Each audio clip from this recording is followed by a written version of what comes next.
बोलो जयकारा बोल मेरे श्री गुरु महाराज की जय। सभी गुरुमुख प्रेमियों से सप्रेम जय सच्चिदानंद।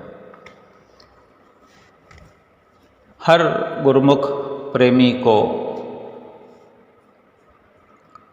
इस बात का निरीक्षण अपने भीतर हमें करना चाहिए। हम भक्ति मार्ग के अनुयायी हैं। भक्ति मार्ग पर हमने कदम रखा है। भक्ति मार्ग पर हम सफलता चाहते हैं, सतगुरु की प्रसन्नता चाहते हैं। ये जीवन सफल हो जाए, जीवन सकारत हो जाए। अगर न हुआ ये जीवन सफल, बीच में हम अधूरे अधर में लटक गए, भक्ति मार्ग पर कदम भी रखा, चल पड़े और अधर झूल में लटक गए, तो फिर यकीनन अफसोस होगा। आज हमें समझ नहीं है इस बात की कि कैसे अधूरापन होता है, कैसे परिपूर्णता होती है। संत महापुरुष सब कुछ बताते हैं, पुस्तक पोथियां सब कुछ हमें ज्ञान देती है, हम पढ़ते हैं, लेकिन व्यस्तता संसार की जो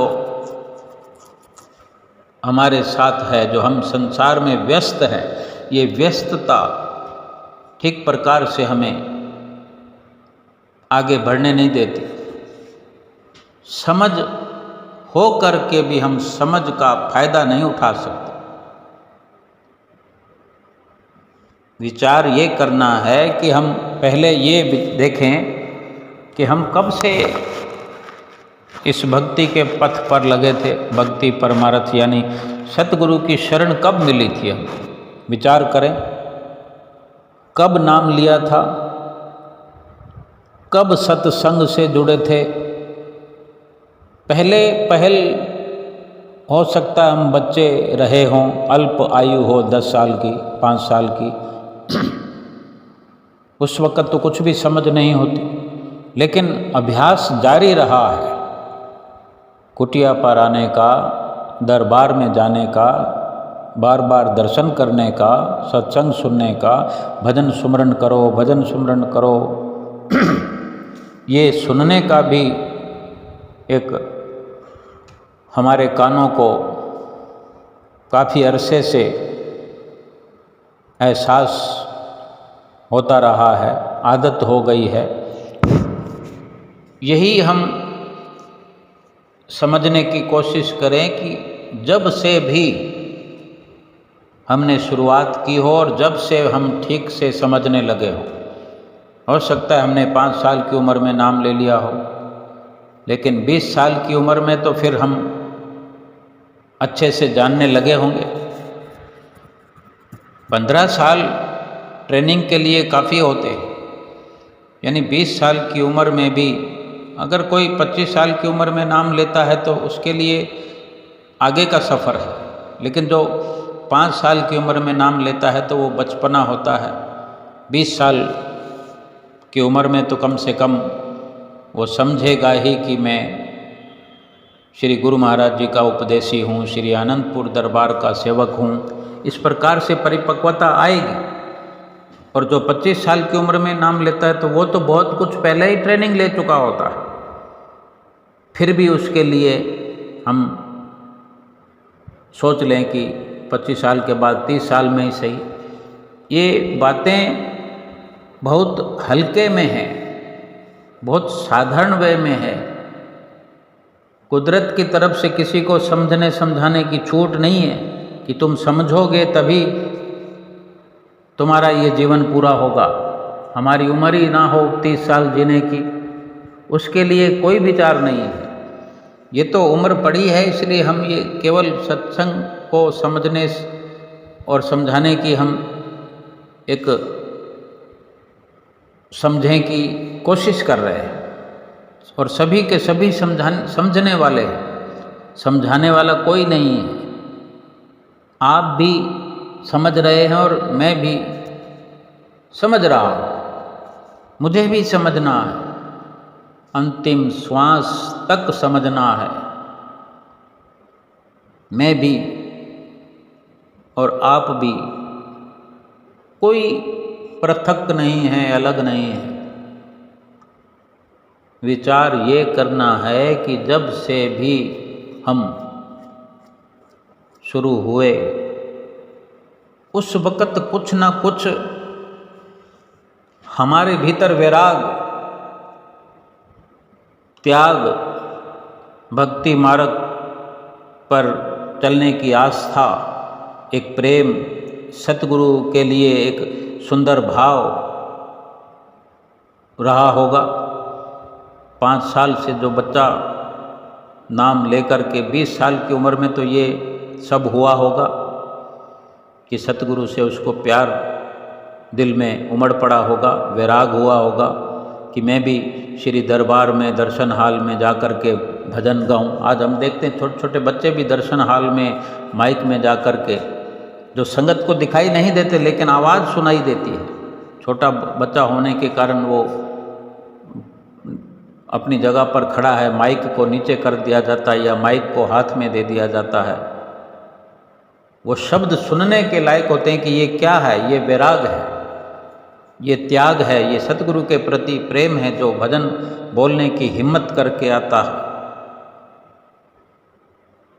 कुछ उम्र में जब बड़े होने पर वो बढ़ता है, घटता है, यानी एक परिपक्वता हमारे बीच में जब हम समझने लगते हैं, हम उस दिन से अपनी विचारधारा को देखें कि हमारे भीतर जो वैराग और सतगुरु के प्रति प्रेम, भक्ति करने की जो हमारी जिज्ञासा हुआ करती है, क्या वो आज हमारे अंदर है?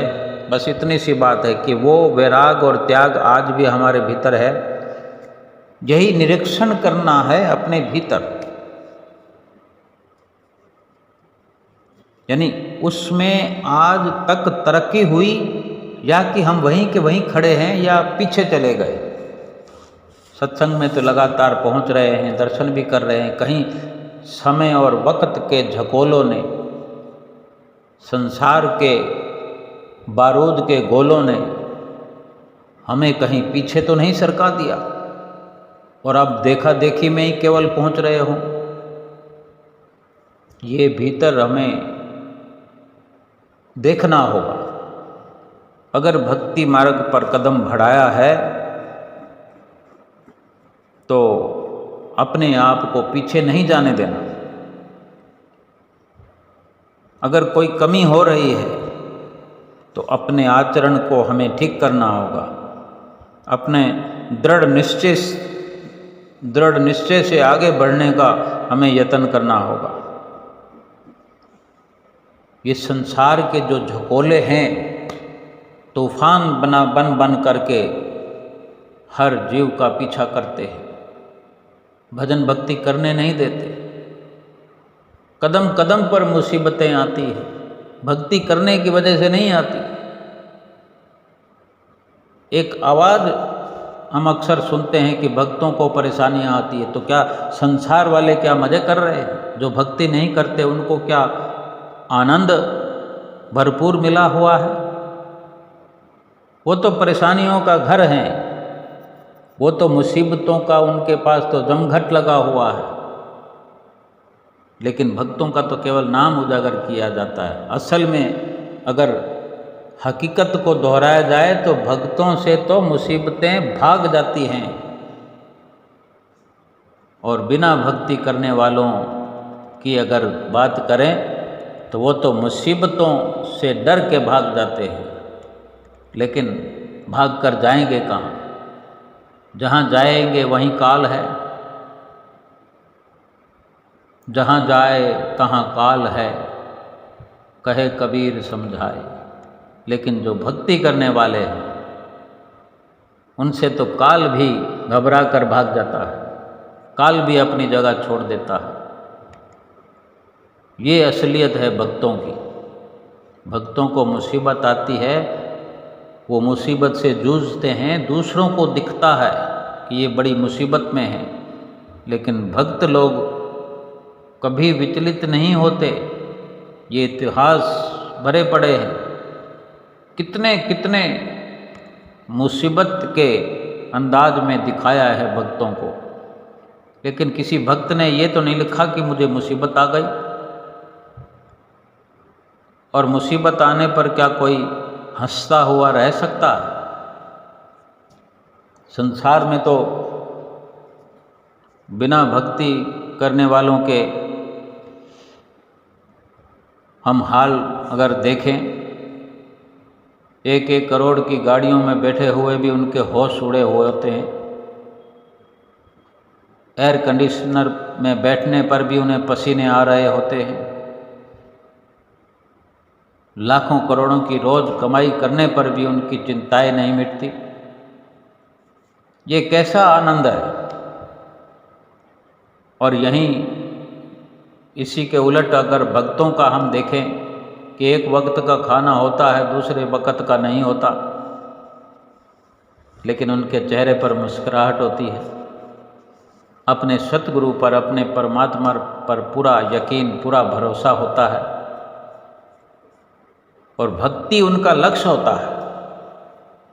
इंसान का लक्ष्य भक्ति है, इंसान का लक्ष्य भगवान है। इसी लक्ष्य के लिए इस दुनिया में इंसान आया है। संसार की वस्तुएं चाहे हमारा कितना पीछा करें, परंतु हमें सतर्क रहना है। संसार की वस्तुओं के पीछे नहीं भागना। संसार में रहकर खाने को रस मलाई मिले तो मना थोड़ी करना है, रेशमी गद्दा मिले तो मना थोड़ी करना। अब कहीं पर हमें जाना होता है, कोई सत्संग कार्य के लिए जाना होता है, वहाँ पर अगर मखमली गद्दा बिछा होगा तो हम क्या कहेंगे कि ये मखमली गद्दा हटाओ? वहाँ पर तो व्यवस्था ही मखमली गद्दे की है, तो फिर क्या उसको हटाने की ये नई जुगाड़ हम शुरू करेंगे? तो क्या दूसरों को अच्छा लगेगा? कि जो व्यवस्था है उसको पसंद नहीं करना, ये भक्तों का काम नहीं। जो प्रारब्ध हमारी व्यवस्था बन के आया है, जो कुदरत ने हमारे लिए व्यवस्था करी है, अगर मखमली गद्दे बिछे हैं, मखमली गद्दों का भाव अपने भीतर न रखते हुए वहाँ पर बैठ करके उन गद्दों का सुख नहीं लेना है, उस सुख में विस्मृत नहीं होना है। लेकिन वहाँ बैठने में थोड़ी परेशानी है, वहाँ बैठने में कैसा दुख है। और नीचे फर्श पर बैठना पड़े तो वो तो आदत हुआ ही करती है। अब अपने आप को क्या दिखाना है? जो कुदरत ने हमें बनाया है वो अपने आप हम दिखते चले जाएंगे। हमारा लक्ष्य भक्ति करने का है, ये हमें भूलना नहीं है। संसार की वस्तुओं के पीछे भागना नहीं है। अगर प्रारब्ध स्वरूप हमें कुछ मिलता है, वो ज़रूरत के अनुसार गुजारा तो करना है, कहीं ना कहीं बैठना है। तो जिसने बुलाया है, जिसने व्यवस्था करी है, हम अपने आप से बाजार में कोई मखमली गद्दे खरीदने थोड़ी गए हैं। अगर किसी ने भाव से हमें सत्कार के लिए, सत्कार करने हेतु कोई व्यवस्था की है, तो सर मत्थे पर लेकर के उसका आतिथ्य स्वीकार करें। किसी ने कुछ खिलाने के लिए बनाया है, आतिथ्य स्वीकार करें, लेकिन अपने अंतर मन में कोई भाव अलग से पैदा ना करें। अगर हमारी लगन दिनों दिन भगवान और भगवान की भक्ति की ओर बढ़ती है, यकीन मानो हम भीतर ही भीतर रोम रोम से धन्य होते जा रहे हैं।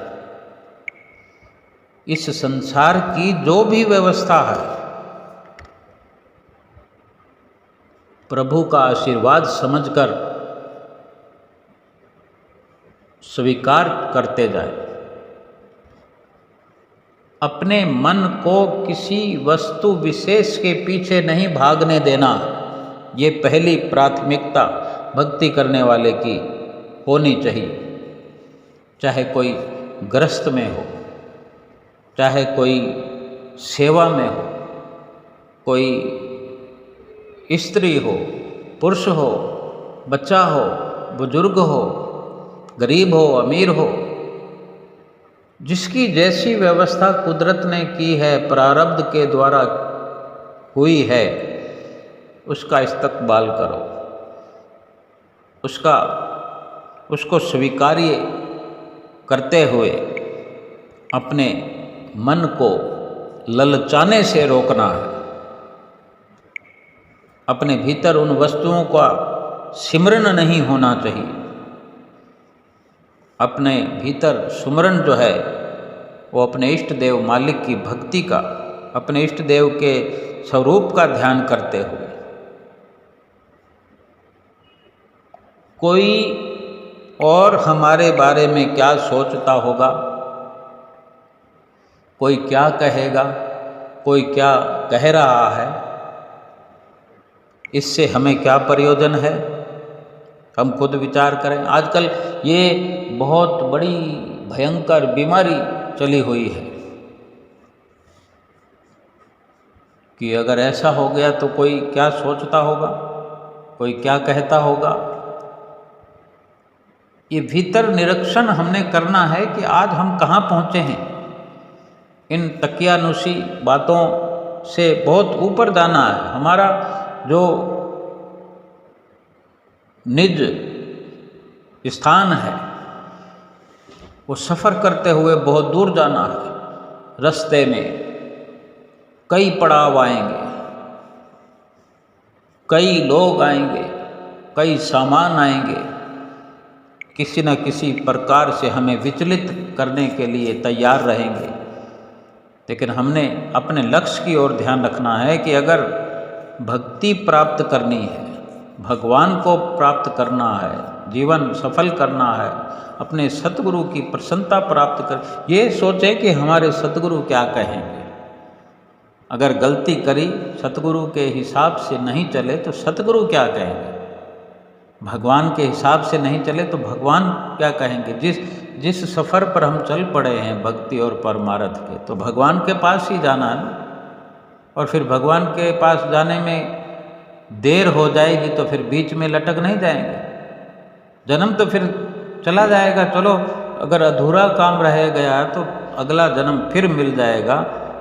लेकिन अगले जन्म में फिर कितने दुख, कितनी मुसीबतें, जन्म लेना, वो बचपना, वो गर्भ योनि, वो बचपन का मल मूत्र, शुद्ध बुद्ध नहीं होना, नादानी, कितना दुख उठाना पड़ेगा। क्या यूं ही हमने समझ लिया कि अगले जन्म में कर लेंगे। महापुरुष फरमाते हैं कि बार बार जन्म मरण के चक्कर से छूट जाओ,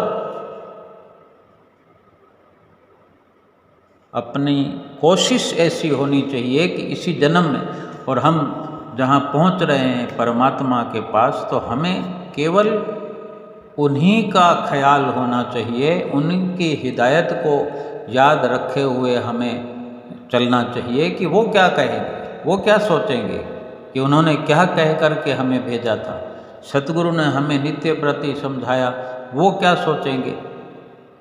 अगर हम लोगों की परवाह करेंगे दुनिया के, और सामानों की अगर हम परवाह करेंगे दुनिया के, तो फिर सतगुरु क्या कहेंगे। कि अगर संसार की परवाह करनी थी, संसार का ही मान मर्दन करना था, संसार के लोगों की सुननी थी, संसार के लोगों का ही ख्याल करना था, उनका साथ पसंद था, तो फिर भक्ति मार्ग पर कदम रखने की क्या ज़रूरत है। ये तो सारी बातें तब है जब भक्ति परमार्थ पर जिसने पैर रख दिया है उसके लिए सारी बातें हैं। यदि भक्ति करनी है तो अपने में आराम तलबी व इंद्रिय रस स्वादन की कोई आदत हमें नहीं बनानी है। आराम करना अच्छी बात है, शरीर को आराम देना चाहिए। आराम इसलिए देना है कि हमने फिर उठकर भजन अभ्यास करना है, फिर जिस संसार में रह रहे हैं उस काम को भी करना है, अपने कर्तव्य को पूरा करना है। एक दूसरे से कड़ी जोड़ करके सारे काम करना है, लेकिन लक्ष्य एक ही हो कि हमें भजन सुमरन करते हुए, भक्ति के मार्ग पर चलते हुए भगवान के साथ मिलना है, भगवान के पास पहुंचना है। सतगुरु की प्रसन्नता हमें मिल जाए, यही अपना लक्ष्य लेकर के आगे बढ़ते रहना है। आराम इसीलिए करना है, खाना पीना इसीलिए रखना है कि शरीर स्वस्थ रहे।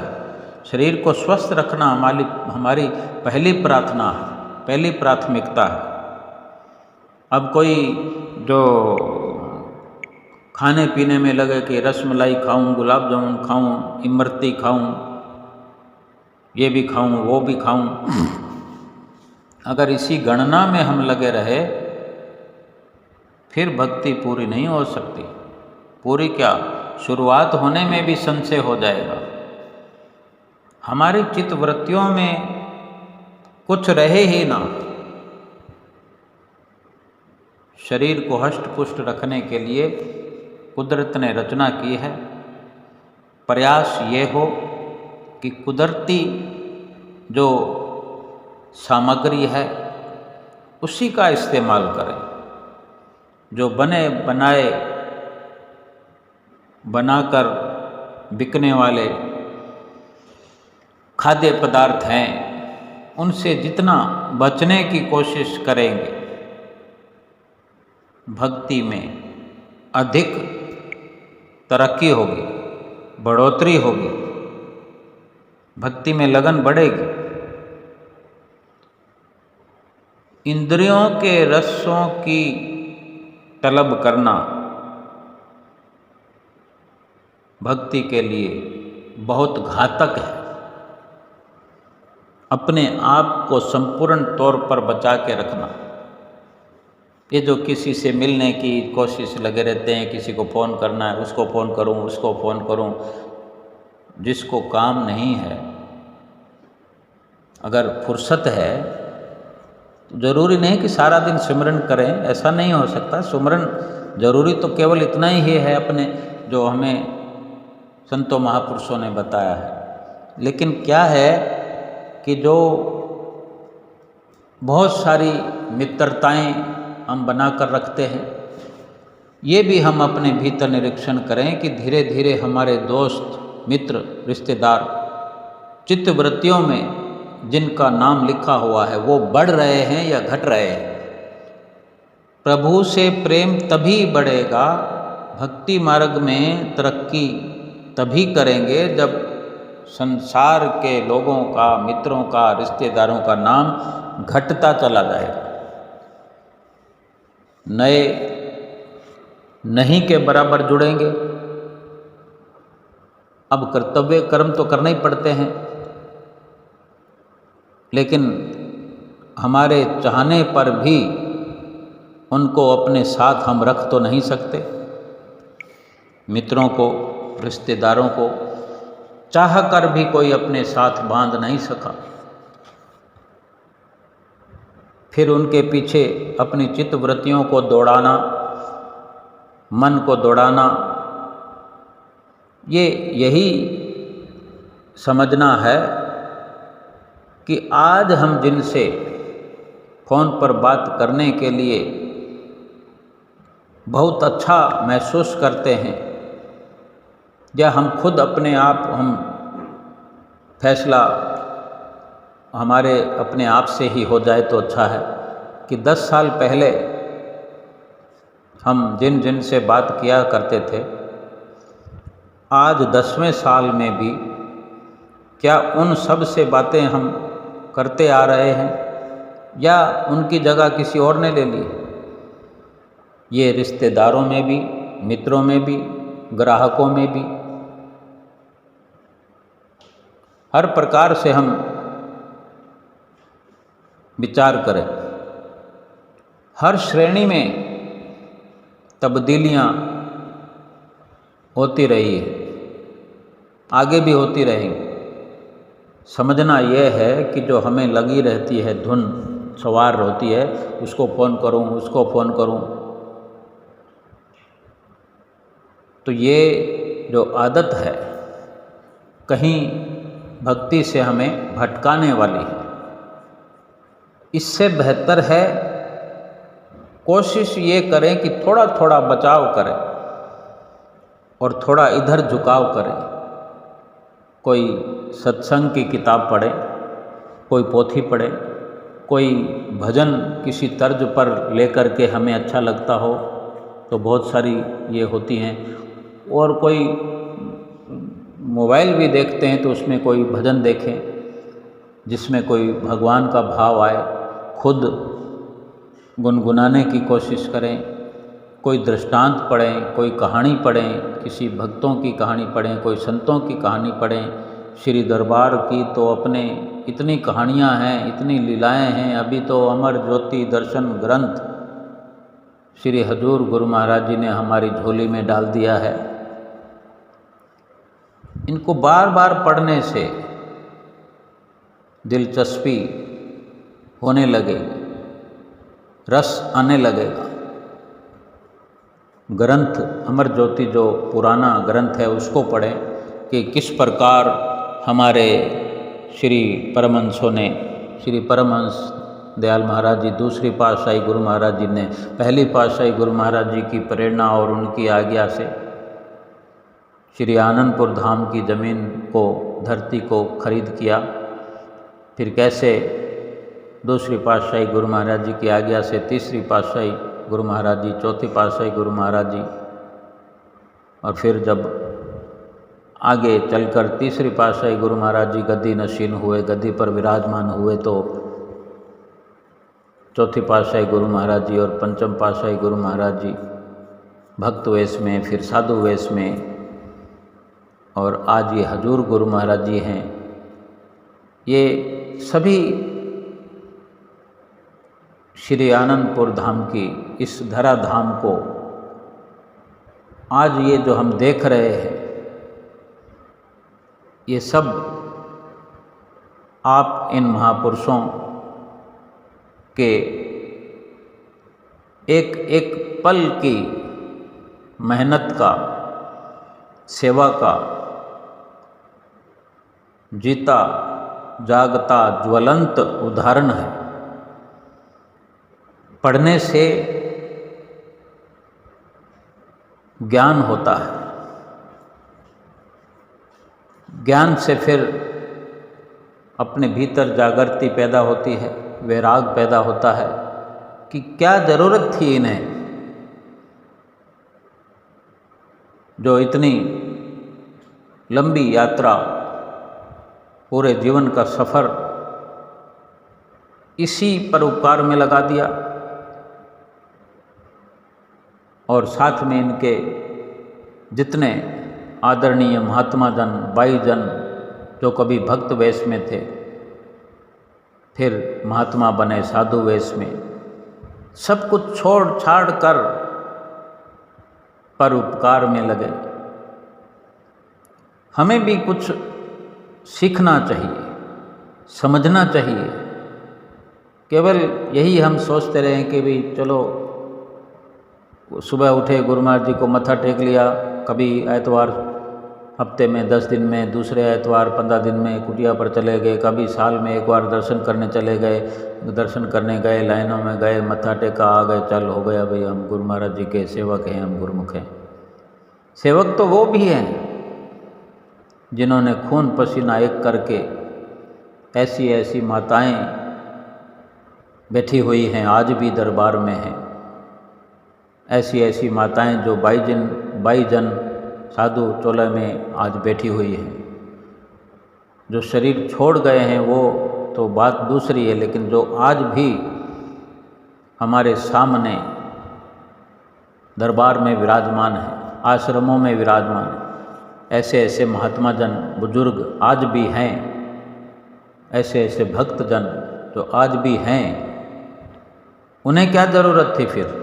ये भी इसी प्रकार चलते जैसे हम चल रहे हैं, तो फिर ये उदाहरण कैसे पेश होता हमारी आंखों के सामने?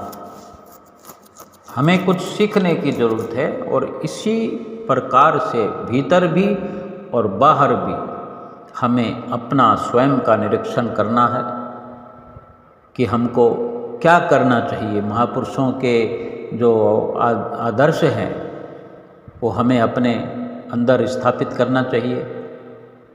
उनके जो नक्शे कदम हैं, उनके जो पद चिन्ह हैं, उन पर चलना चाहिए। उन पर चलकर के लिए अपने लिए एक मिसाल कायम करनी चाहिए। जीवन तो इतना ही है, थोड़ा है, थोड़े से थोड़ा है, और अब तो जाने कितना है कि अब क्या मालूम एक पल का ही समय हो। लेकिन अगर और है, लेकिन इस पल को हम लगा दें, एक उनके आदर्श को अपनाने में इस पल को लगा दें, अगला पल अगर हो तो फिर वो लगा दें। यानी ये विचार करें कि जितने भी पल हैं, जितने भी श्वास हैं, हम भक्ति में लगा देंगे और महापुरुषों की, सतगुरु की प्रसन्नता को प्राप्त करना ही करना है। और परमात्मा जो इंतज़ार में बैठे हुए हैं, उनकी पूरी शाबाशी प्राप्त करनी है। उनको नज़रें उठाकर उनसे मिलना है। बस यही सोच कायम रखते हुए अपने भीतर हर वक़्त देखते रहना है, और अपनी कमियों को निकालते हुए आगे से आगे बढ़ते हुए भक्ति का पूरा सरमाया एकत्र करके इस लोक से परलोक का सफ़र पूरा करना है और लोक परलोक सुहेला करना है। बोलो जयकारा बोल मेरे श्री गुरु महाराज की जय।